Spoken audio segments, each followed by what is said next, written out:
Hey guys and gals, welcome back to another Monday evening live stream. As with all of our Monday evening live streams, I've got a guest on with me, and tonight is a super fun topic. We're talking about business networking in a different way.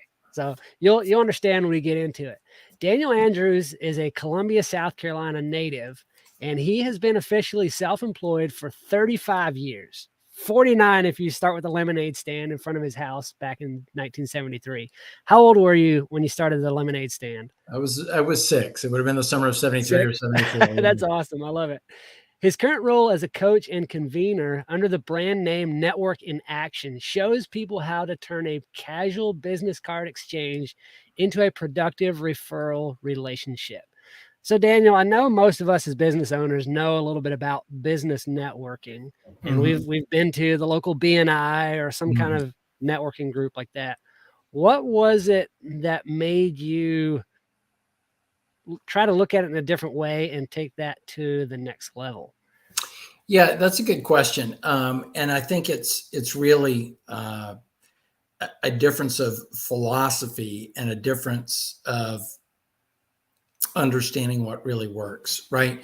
Because, and when I say what really works, I'll give you an illustration, a story, about my journey, because this is not something I'm naturally good at. My first career, which was roughly half of my professional life, 15 of the 35 years, was based on referrals, but very much in a lead sense. It was direct sales. I was in people's homes. We asked for the names of, who's your best friend, who's your second best friend, who's your neighbor, a deacon from your church, blah, blah, blah.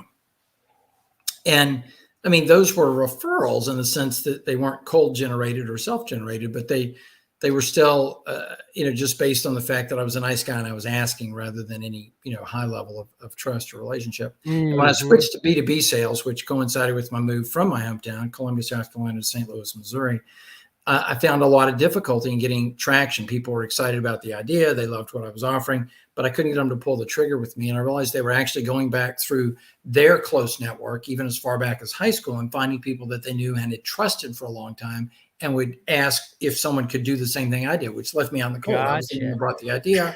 They wanted to execute, just not with me. Yeah. Well, that had to be kind of frustrating introducing an idea to them. They'd be like, "Hey, I like that idea. I'm going to go find somebody else that I know that can do it for me." It's very frustrating, and particularly in a B2B setting, we all run up against that, at some point, right? Can I find the same thing for less? Well, in this case, it was insurance products, so the prices were the prices, but they just wanted to deal with somebody that they trusted. And it really came to a head with me one day when I found a guy named Bert who was a little bit on the mercenary side, but he understood what was needed. And when I say he was mercenary, he didn't wait to build trust with me. He asked for 30% of the gross, in order to do the deal. And I needed the deal done. But Bert and his high school friend, Butch, and I'll just say this, Butch's family, second or third generation, owned one car dealership in every brand in St. Louis. So like 12 or 13 car dealerships. Right. And that's all you need to know, that it was a pretty big deal. And I remember standing in the parking lot and Butch, the business owner, the decision maker, talking to Bert, and he says, "Who is this guy?" pointing at me in front of me. And Bert says, "He's my guy." And Butch says, "But I don't know him." And Bert said, "But I know him." And Butch said, "But what happens if something happens to him?" And Bert said, "I'll find another guy that can do the same thing." And Butch was like, "Well, okay." And he never looked at me. He said, "Okay," not to Daniel Andrews. He said, "Okay," to Bert. And the light bulb went on for me. And I said, "Okay, now I need more people like Bert that aren't taking 30% of the deal. I need people like Bert that will advocate for me," because the trust was already there, right? So much of what I see that goes by the name of networking is lead gen, which is okay because there's revenue in that. But the leads aren't necessarily good leads. As my original boss would say, they're not a prospect, they're a suspect. The handoff is poorly done or not at all. And I realized the difference between the trust that Bert had built with Butch and vice versa over the years, and I was leveraging that. And so I'm like, okay, are there ways to build trust with people that don't cost you 30%, right? Are there ways to build trust with people that allow you to leverage the trust that they have not with you, but with somebody else, and the trust they have from somebody else? And I found that you can actually get 2 and 3 and 4 degrees of separation very quickly once you have that first degree of trust. Yeah. I know a guy who knows a guy. Right. Meaning when I told Ariel what I needed and she turned me on to Dan Roth said, well, what do you need? Because Ariel introduced me in such a way that made Dan Roth want to serve me. And when I told him what I need, he said, I'm not it, but Anna Morgan may be. Anna said, what do you need? And how did you get here? I said, Ariel introduced me to Dan Roth, who introduced me to you. That's all I said. I mean, I told her what I needed, but that's all I said. And she said, okay, and gave me her calendar link. Huh. Because her trust in Roth was equal to his trust in Ariel, which was equal to her trust in me. And so in 12 hours, literally 12 hours, and about a total of 15 text messages back and forth, meaning 7 or 8 out and 7 or 8 back, I got to, from me to Ariel to Roth to Morgan in 12 hours. That's incredible. Just the power of a network rather. Yeah. Rather than networking, right?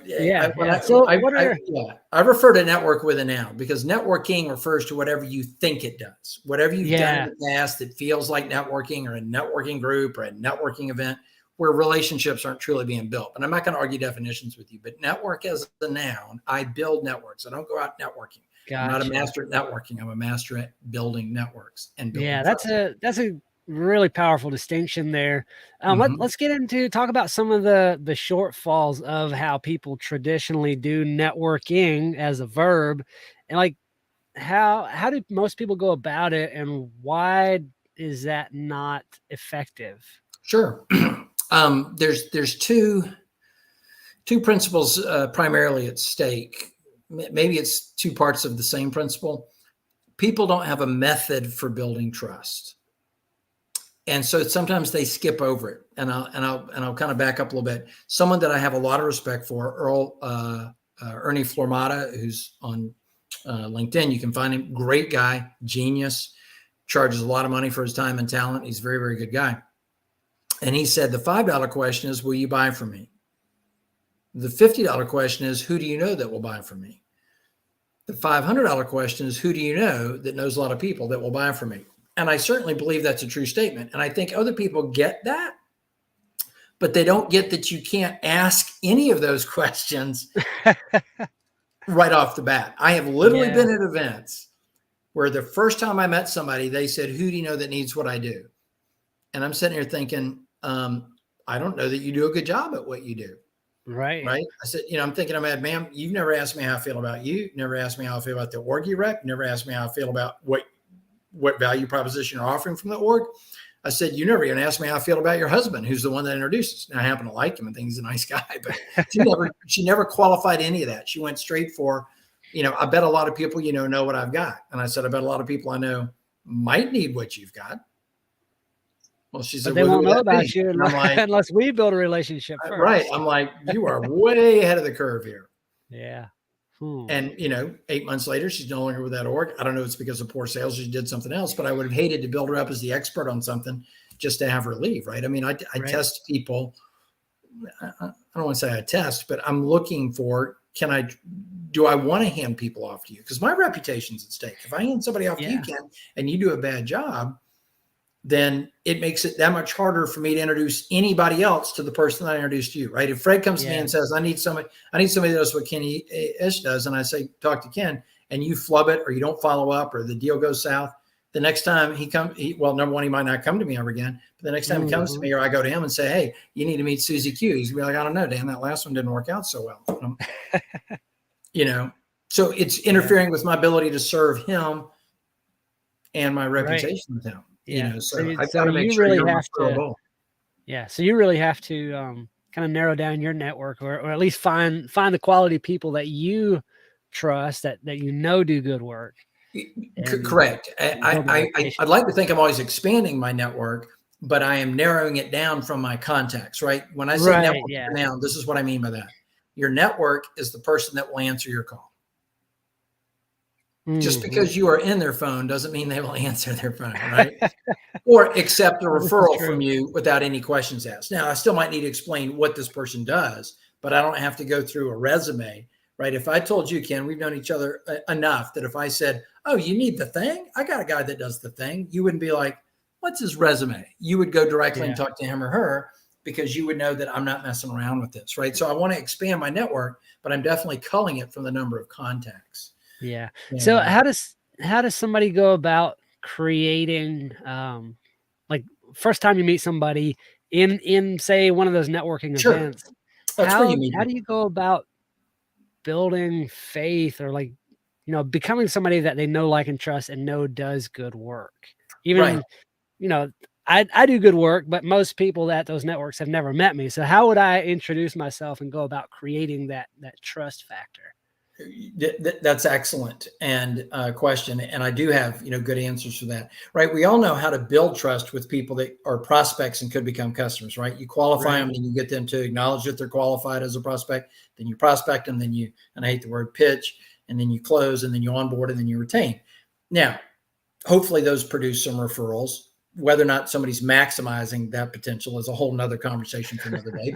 But they don't have a model for nice to meet you. I don't need a roof on my house because I live in an apartment, Kim, but I know you're a roofer, right? How do I find out if I'm going to send referrals to you? Because I can't hire you to do a roof on my house if I don't have a house or if I just had a roof put on last month, Yeah. right? Just to test the quality of your work, and vice versa.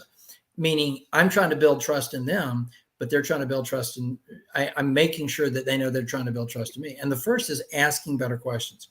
You used half of a sentence that gets used quite often. You said know, like, and trust, right? And the whole sentence is people do business with folks they know, like, and trust. Right. Okay, what's the most important word in that sentence? Trust. Business. The most important word of that Business. sentence is business. Yeah, the most important characteristic is trust. And that was Right. a Yeah. setup. Yeah. We said the word trust 30 times in the Walking it last that 11 one. minutes, right? And it's the last word in that sentence. And it Yeah. is the most important of the characteristics. Most important in the sense of business. Here's my point. People don't have a way for qualifying a relationship that's different than the one they use for either friends or customers. Okay, let me phrase it differently. Are there people in Yeah. your world, Ken, and we're not asking for names, this is a yes or no question. Are there people in your world that you would go to the bowling alley with or have to your house for dinner, but you wouldn't actually hire them to do what it is they do? I'm sure I can think of some. Okay, right. Again, now we're going on a blacklist. One guy paused. I'm like, it's a yes or no question. Oh, he said, I thought we were, indulging in cancel culture here. I'm like, no, Yeah. Right. I don't live near you. I don't know. I don't need to. But the reverse, are there people that you would hire to do their thing that you just don't picture coming to your house for supper or out at the bowling Oh alley? yeah. Okay. Absolutely. So determining whether or not you want somebody in your business sphere is completely different than finding out if they're friendly and nice person. But the model we have is the same one our parents gave us when we went to middle school or junior high or high, whichever school was big for our neighborhood. And they're like, make sure and ask about their friends and family and their hobbies. And when you get to be adult, it's what's your job title, and it doesn't get much beyond that, right? Yeah. But so part of it is asking them good questions because they will reflect those questions back to you. And I will give a couple of examples. I'm not trying to be vague here. But the other part of it is having a plan on how to build that relationship. When I act like I know what I'm doing, when I know what I'm doing, when it's clear that I know what I'm doing about relationship building on a business level, that itself creates trust Gotcha. because they're Yeah. like, this guy knows how to make, and they want to hang out with me because they don't know how to do that. And they're like, what can I, consciously or subconsciously, like, what can I, what can I learn?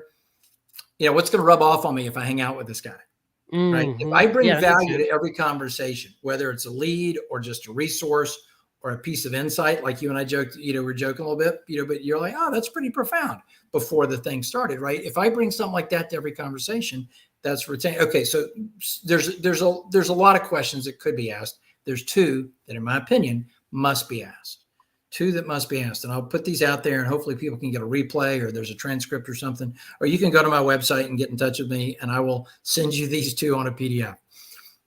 And the first is when we're going to set the first real meeting up, right after we've met or been introduced, Right. or as we start the first real meeting, what I call a paired interview. It could be a Zoom call like this. It could be breakfast, lunch, coffee, whatever. Is this, Ken, I wanted to meet with you, or I would like to meet with you, right? Depending on if it's pre or during. I'd like to meet with you to learn enough about your business, what you do and who you do it for, that I could potentially become a consistent key referral partner for you. And I would want you to do the same about my business. Is that a relationship you're interested in pursuing? You've got to ask that at the beginning for two reasons. Number one, it 100% clarifies what you're about. And in a world where men want to do business with women and women want to do business with men, meaning we're not a segregated society, we can't maintain that. We would lose a lot of business. Don't you think it makes sense when a man is sitting down with a woman or even another man to clarify, this is not a social visit, right? Right. Okay. Yeah. You set your agenda ahead of time so we know where the conversation is going. Correct. Now, here's what's also important. What if you say to me, Dan, that sounds nice, but my brother-in-law does what you do, and Thanksgiving gets real awkward if I give business to you instead of to him. Or, we never really talked about it. Dan, it's not on my business cards, but I have in-house. I have a division that does what you do. And anybody that comes to me that needs what you do, I send them to my business partner, my in-house, my whatever. Right. Wouldn't I want to know that? Right. Yeah, absolutely you would. Because it's great. More power to you, Ken. I totally respect it. I would do the same. I'm going to find somebody that's going to reciprocate in some way or fashion. Yeah. Right. Because that would change the whole conversation. Then you don't have to lead down this path. And then at the end of where you thought you were going is like, nope, destination is closed. Yeah. Financial advisor friend of mine gave 25 leads to his CPA, never got one in return, went to the CPA and said, I'm wondering, why not? He goes, oh, I thought you knew. We have an in-house financial planning department. We're never going to send business your way. And Carter was like, oh my God, what? I wish I'd known that 25 leads ago. Right. Yeah. Correct. So that's part of it. So that's one question. Find out if that's a relationship they're interested in and set the tone for what we want. Okay. Yeah. So say that question one more time in case somebody's super easy. If you're setting the appointment, Ken, I'd like to meet with you. If you have set the appointment, Ken, I set this meeting with you. And then everything else is the same. In order to find out enough about you, your business, what you do, how you do it, and who you do it for, that I could potentially become a key referral partner and consistently send you referrals, prospects, and resources that would support you in your business. And that you would want to do the same and learn about me, myself, my business, who I do it for, how I do it, and become potentially a key referral partner. Are you interested in investing to find out if that's possible between us? Yeah, I like that. That's great. It's crystal clear. It sets the tone. They'll step in or they'll step out, but at least you know what you're working with, right? And they're relieved. And that question early on builds trust because they're like, this guy knows his stuff. Yeah. Here's the other question. Somewhere towards the end of the first paired interview or later, Ken, on what conditions or under what conditions or in what circumstances would you feel comfortable referring business to me? Because again, it establishes I'm here to give and receive referrals, right? Number two, it tells you what they expect. What if they have ridiculous expectations? Okay, then I'm going to step out, right? Number three, you'd be surprised how often they go, we're good. Because you had a plan to start with that built trust, right? Meaning those aren't the only two questions. The whole middle is not all about fam and vacation and where you go to high school. You can include that, but it's not taking where you want to go, right? There's more than two questions, but the two you've got to ask. Okay. And the other thing is it gives you permission to ask for the referral. When you've crossed that bridge, when you've met that threshold, you have the ability to go, hey, Ken, we talked about it. You threw me a small job and I executed really well. I mean, your guy gave me a 5-star review. And you said, when I executed a small task, a small referral, a small project for one of your referrals, you'd start to give me the big dogs. We're ready to talk about that, right? Okay. But also it gives them permission to give you the referral. In the back of their head, they're not, well, Ken, let me check with Susie first. Oh no, we had this conversation. When I crossed this bridge, we were good to go. Yeah. Yeah.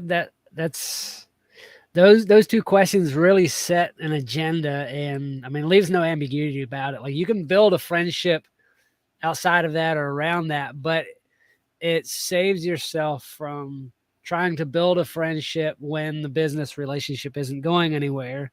And that's what you're wanting the whole time. Correct. Meaning if you're friendly first, doesn't it actually make it harder to do business? It does. But if you're doing business, isn't it okay to become gradually more friendly? Yeah. Yeah. I mean, you see that Usually, often. you'll find a limit, right, where their comfort level matches your comfort level. Right. But Yeah. I've met plenty of people, certainly not a plurality, but plenty of people that say, I have a policy against doing business with friends and family. I've never had any business connection go, I have a policy against getting to know and like the people I do business with. They don't have, right? You can turn a business connection into a friend faster than you can turn a friend connection into a business. True. Yeah.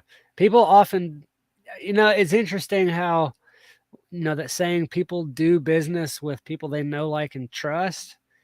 But the flip side of that is people often don't do business with friends and family, even if they know, like, and trust them. Or maybe they know them too good to like and They trust them. know and Who knows like, that? and the trust isn't there, right? Meaning, and Yeah. it kind of goes back, right? Know, like, and trust are all nice. Trust is the most Yeah. important, which goes back to the Right. question I asked you, are there people in your world that you could count on to execute the thing, but that you might not invite to Christmas dinner, right? Mm-hmm. Meaning, Yep. if you get on my nerves, or you've got a funny speech pattern, or your politics are different than mine, but I need the job done and you can get it done, I'll just deal with you via email, right? And Yeah. just leave everything Yeah. else out, because the business trust is still there. And I'm one of those people that rubs people the wrong way consistently, right?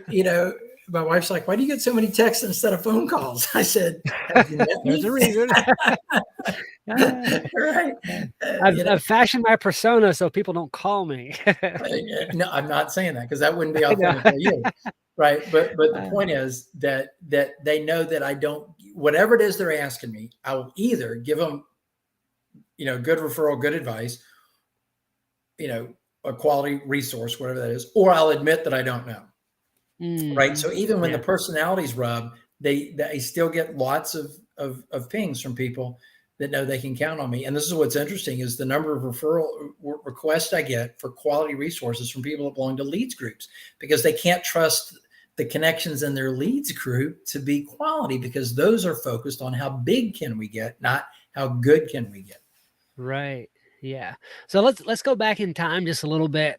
You're Sure. standing there at that dealership and you realized the possibilities of how to create a network. What led you from there to starting your own business, Network in Action?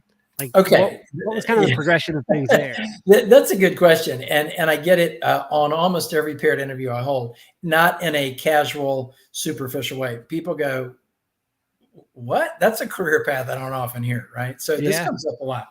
I've always been good at kind of seeing connections that should be made. Mm, Okay, so the connect the way my dots. brain sorts information, right? Meaning, if you describe to me your business model, I don't naturally think of people that I know that need to hire you. I think of people, naturally think of people that hang out and do business with the people that you know. Meaning, I'm more likely to think of a key referral partner for you than I am a prospect. I know Got more people that could be key referral partners than I know prospects, because I don't know who's, people don't go around going, you know what I need? I need that thing Ken Ash's got. They don't say that, right? Yeah. They don't always reveal what they're looking for, but I know the sorts of people that hang out with people like that, right? Meaning I'm more aware of what people do for a living that might mesh with that. Okay. So that's always been the way my brain sorted information, but I was not naturally good at networking, again, because I tend to, rub people the wrong way a lot of times. Right. And my first 15 years, it was a one call close, right? I mean, I'm there, I'm gone. Right. There was almost no Mm, follow-up relationship. I mean, I was friendly and they loved to see me when they bump into me around town, but there wasn't a whole lot of follow-up. I was selling a product that literally never wore out. So there was almost zero repeat business for me.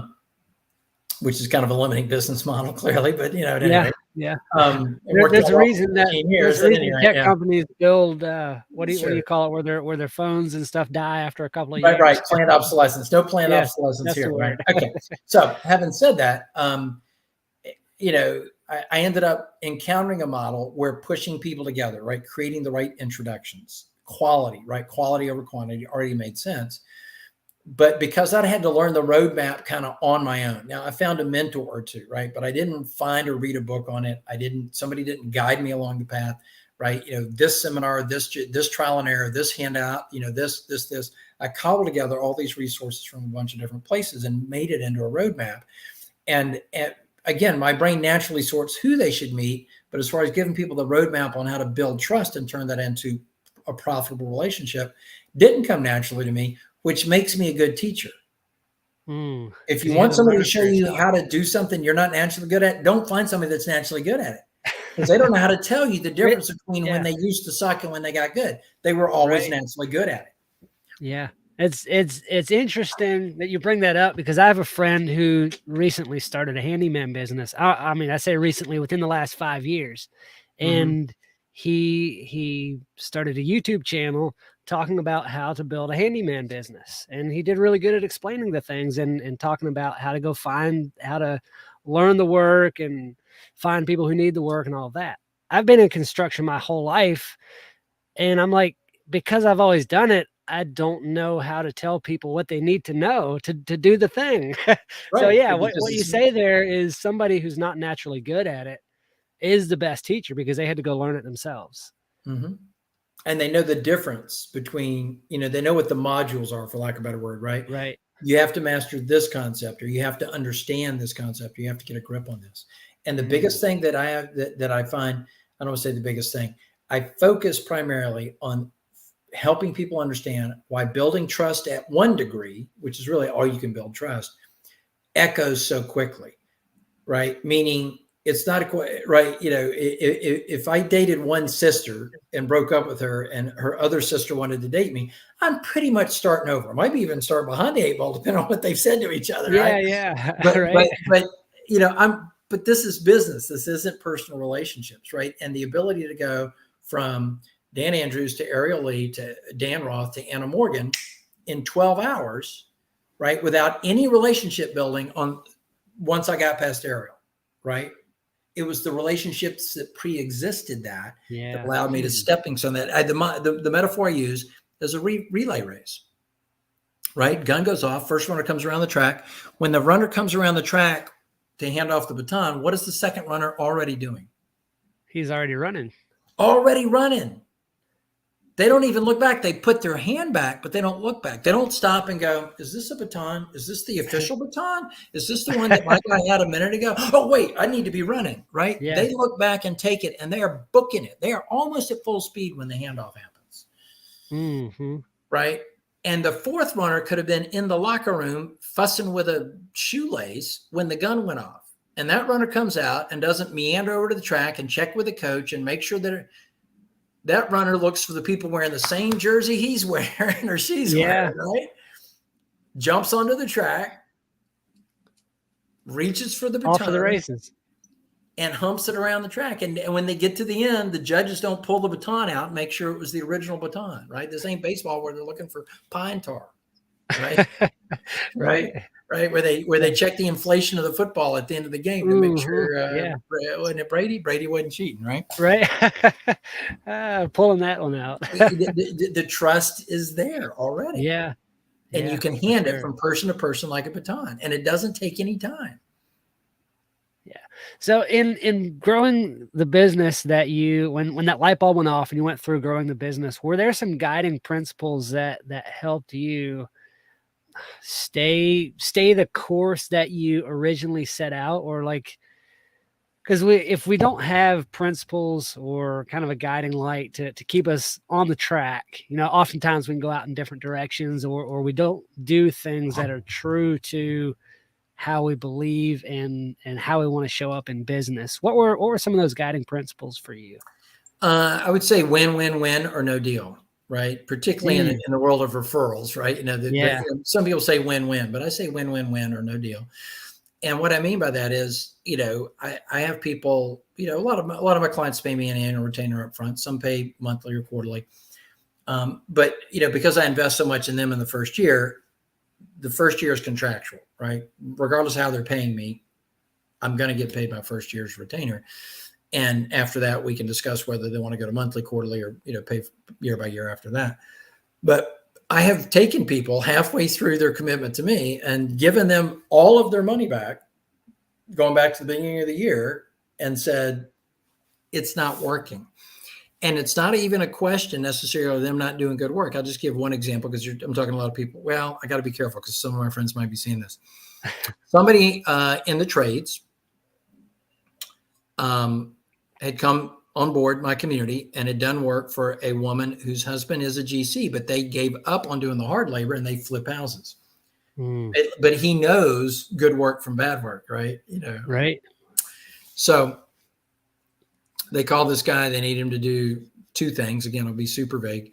And one or the other, he messed up. He ordered the wrong parts to be installed and then wanted to convince them that, it would all be all right and they should deal with the fact that the color was wrong or whatever. Now, I have zero interest in adjudicating that, right? I'm not going to, well, let me see the receipts. Well, do you have a recording of the day that he was there at the house trying to help? Right. But I went to the guy that was newer and I said, it's not a question of who I believe. It's a question of the fact that she and her husband have been part of this community so long that if she's got a bad taste in her mouth, it doesn't mean she's right. It means you'll never get business from this community. And I owe it to you to give you your money back and let you go somewhere where you can pursue, with a clean slate, right? Because it's not fair to you to keep you here and make you struggle to get the business. Would have gone differently. But understand, I'm not getting any vibe that she's being malicious about this. She's just upset she didn't get what she thought she was paying for on the timeline she thought she was paying for it. And that will prevent you from getting what you came to my community to get. And because of that, I need to give you your money back and send you on your way. Yeah. Wow. So this might be a good time to talk about how you actually work with the people in your networks in Network in Action. Sure. Since we kind of talked about the process and how to create a strong network. Where do you come in at with helping people bring those networks together? Sure. No, absolutely. I've got two things that I can send an invoice for, right? To put it in business terms, right? And one is to be part of one of my communities. I have two local communities that I support with realtor, mortgage lender, property and casualty, financial services, website designer, right? The basics, right? And then I have a couple of national communities that I support, people that do higher level B2B deals, a PEO, a loan broker, a credit card processor, somebody who helps people build business credit, not personal credit, but build their credit off their FEIN, not their SSN. I could, high dollar website guy, right? Corporate travel agent, right? Executive travel agent. Okay. So those are the communities that I support. And some people are cut out for that, right? I've got criteria for both the local and the national. And some people meet them and want to join. Some people meet them, don't want to join. Some people want to join and don't meet them. That's fine. Not everybody's suited for those communities. But inside the community or outside the community, I support what I call Ninja Network Building Skills, Ninja Network Building Skills. And it's a 10-week supported roadmap on what does it take to move from casual business card exchange to profitable referral relationship. Now, if you're in my paid community, if you're giving me an annual retainer, you better believe you're going to get the Ninja, right? Because it's only fair to the other people in the community that your skills be up to speed. It's only fair to you. You gave me a big number. You're expecting to see results. And it's only fair to me so that you're not looking at me side eye 6 months in going, I'm not seeing the results I wanted. And I'm going, how many of the Ninja courses did you catch? Right. So you need to get that. But because that's so powerful, whether you're new in business or not, whether you're across the country or not, whether you're in real estate or you're selling $20,000 a month in lawn care per customer because your clients are Fortune 500 and you work for True Green Chem Lawn at the corporate level, right? The same principles still apply. So I invite people into the Ninja Network Building Skills course if they want to join that. And that could be a good fit for a lot of people that the community itself isn't a fit for. So community plus coaching or just coaching, those both exist. Gotcha. That makes sense. I like how, you have those laid out and definitely have the criteria for the communities that you have, because if you're, like you said, you have to trust the people. And if people don't meet the criteria that you have, then. And sometimes it's not about trust. It's about the ability that if you're going to come to this table and expect to be served, you've got to be able to bring your own, right? It's potluck. Right. Yeah. There's plenty of people that want in my community and would be a good fit, meaning they could, they've met my criteria. They're nice people. They bring value to the world and they could sell stuff to the people, particularly in the national community, right? But they've got a B2C product. Like I'm thinking of a guy that he helps digitize memories, right? If you're going through your parents, right? You and I talked about this before the video started, right? You've got aging parents, right? Grandparents, and they're trying to downsize and save the cards and the pictures and the photos, and he digitizes all that. He'll turn it into videos and printed books and digital formats, all that stuff. That's great. It's an expensive proposition, but he doesn't bring VPs and executives and plant managers to the table, right? Yeah. He could sell to those people because they make a good living, but his, the bulk of his customers are the wives of those people, right? So they're not decision makers in a B2B setting that could serve the other people. So I love that guy. I'm going to do business with him. I told you the situation my mom and her husband are in. I'm going to refer people to him because they need him, but he doesn't belong in my community because he doesn't have anything to offer back at that level. Now, in my local community, if he lived local to me, he might be a really good fit for the local community. Right. Sure. That makes a lot of sense. Right. Yeah. So it's not a question of, gatekeeping people out, for any particular trust criteria. There's people I trust, but they're just not a fit for that national. Yeah. Oh, I like that. And I mean, every good community has more to do with excluding people than including everybody. And I mean, it's not about being exclusive, but it is about, are you a fit for what the community is all about? Correct. Knowing what you actually stand for, right? Yeah. And what your community stands for, right? Yeah. And, I mean, it should always be more people outside than inside. Yeah. Yeah. The same thing as a sports fan, I might want to go join a baseball community or baseball related forums or something like that, but football guys aren't going to gain anything from that. So same deal there. I like that. If somebody is interested in going through a Ninja networking course or maybe looking at joining one of your communities, where would they find out more about you? Yeah. I'm a person-to-person handshake sort of guy. So the fact that I have a website, danielpatrickandrews.com, right? I don't even think it's the best website. I'm actually working with a guy right now to help me, revise that to a way that actually fundamentally makes sense. But I would say this, it's probably the best place to start, right? Because I think my contact info is on there. Because if you just Google Daniel Patrick Andrews, just my name, three words, you will find a bombastic Australian parliamentarian who takes up the first 1 million Google returns. So you've got to go to danielpatrickandrews.com. But I can be found on LinkedIn, linkedin.com/IN, right? The way every URL spells, /NIA Southeast, which is the name of my corp, NIA, which stands for Network in Action, and the word Southeast spelled out. You can find me on Facebook. It's an easy way to catch me. Facebook.com/Dan the Man with the Plan 1967. Now you know hold on. Okay. Right. Yeah, awesome. I can give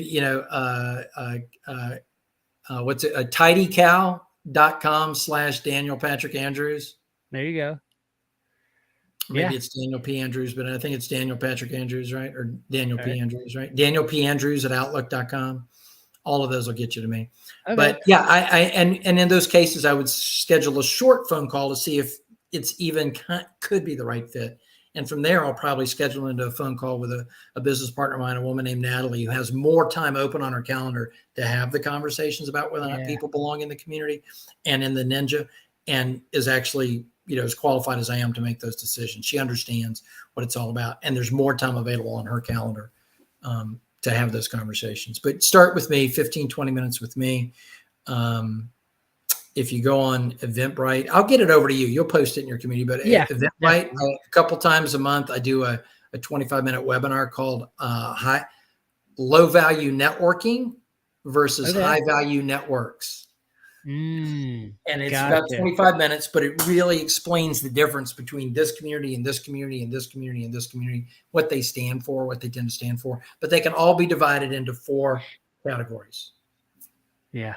Okay. I like that. Send me those links where somebody can find. I've got your website links, LinkedIn and Facebook. Send me the link where somebody can find that webinar. Yep. And when I post the audio of this, all of that will go in the show notes. Oh, cool. Yeah, I can pull it real quick. I keep it saved as a what's the name of that notepad? Isn't that the name of that? Yeah. It's this tiny little, right? I don't even want to open a Word doc when I'm running Zoom or something like that. But I've got this little Word pad, right? This little Windows notepad, and it's got all my links, and it's in my OneDrive so that I can get to it from anywhere, right? But it's just it's like the 15 most commonly used links. If I put over here in comments, does that work? Yeah, Or, that should work. nope. I think that'll pop up. That should work. And I then see I can get private those chat, but I'm not initially. sure how comments work. Let's see. Nope. I'll put it in the private chat and you can broadcast it from there. Yeah, there we go. Sounds good. Okay. All right. I've got it. Eventbrite.com, network building skills. Okay. Fantastic. Daniel, I appreciate your time tonight. This has been, I appreciate yours. This was fun I conversation. really love the concept of building a network rather than networking. It changes the way you look at it. So it really does. And you asked some really good questions and I appreciate it, man. This felt really good. Awesome. Thanks for your time. Have a great night. Keep up the good work. I'll see you in our class tomorrow. Yes, sir. Take care.